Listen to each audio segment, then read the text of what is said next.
Balderdash. I was cut out for much greater things than miming the mumble. Why, oh, rubbish. Yes, I'm the one who's supposed to tip the mumble. The old man grumbled. All that ball ever does is keep me from my real work. It's important work, you know, lining up the stars, much more important than that silly mumble. But sir, if you don't mind me asking, why would you tip it part away and then put it back? It makes the people on earth quite angry. Quite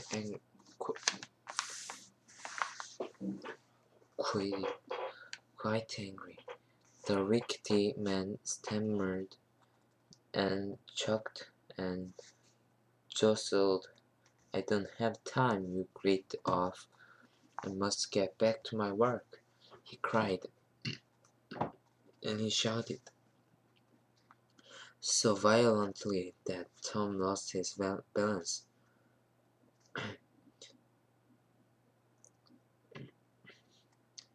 The rickety man fell right into the moon ball, while Tom fell outside to the ground. Tom heard the screeching sound of the old man scrambling up the inside of the moonball. Soon he saw the old man's long nose peering over the edge. My stick, he cried. How will I draw my diagrams without my stick? And how will I get down? Toss it up to me, boy. Tom looked around him, and sure enough, the glass stick had fallen near his feet. Tom laughed.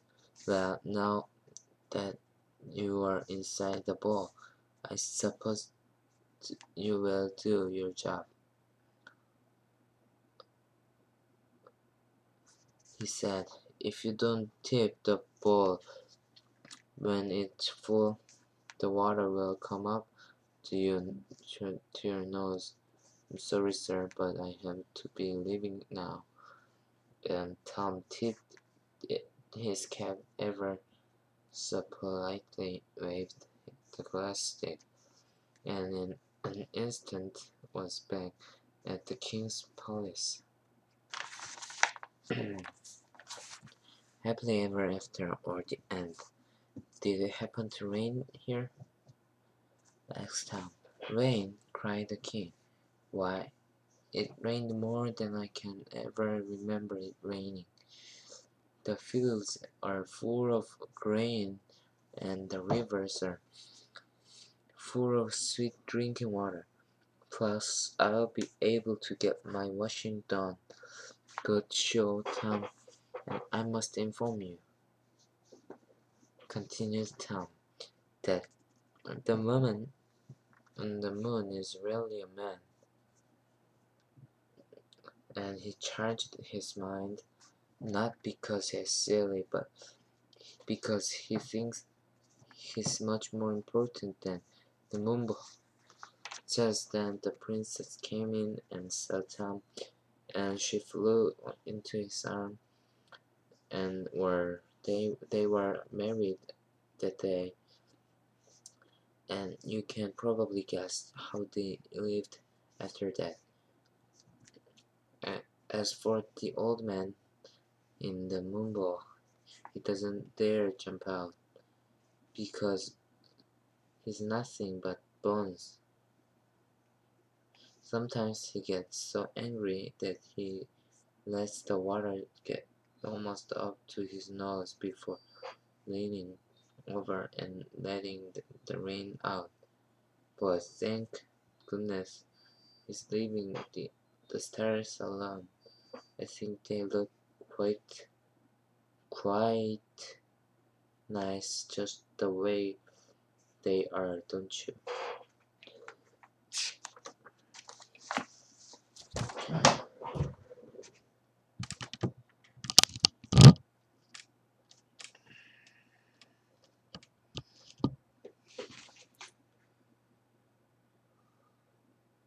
Tuesday, 4th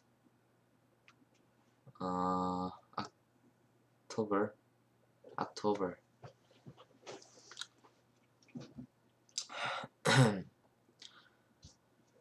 Today I have a test, English and technology, but I was almost late to school, but fortunately I was not late for school.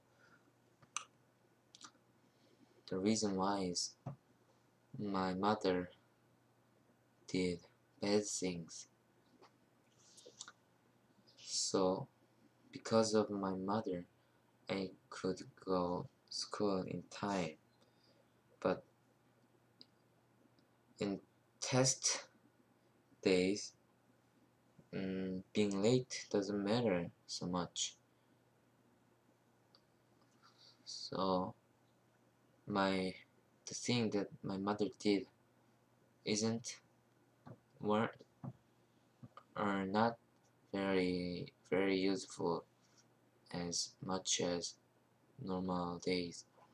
Anyways, we had 2 hours to practice alone, but I think it's very useless because everybody just not studied, played with somebody else and just slept. But I studied because I'm a very good student. But I couldn't concentrate well because of the other students. The English test was very confused, and the fourth one was technology. The technologist teacher said he will make the exam questions very easy. So it will be very easy for us, and it was very easy for us. It was, so I liked him. The technology teacher is one of my unfavorite teachers, but because he made questions very easy, I like him a little bit more. After the test exam, I played soccer. It was very nice because it's been very long time for me not play soccer. So I played about 1 hour. My main Mr. Bak Miss Bak didn't let us to go home even after the all exams over, and even it was one, so we were very angry at her. Anyway, I was so happy to play soccer, and I didn't go to math academy, and I went to English academy and stayed there for 4 hours, and I came back to home and I ate fish and some kimchi soup with pork. It was very nice dinner.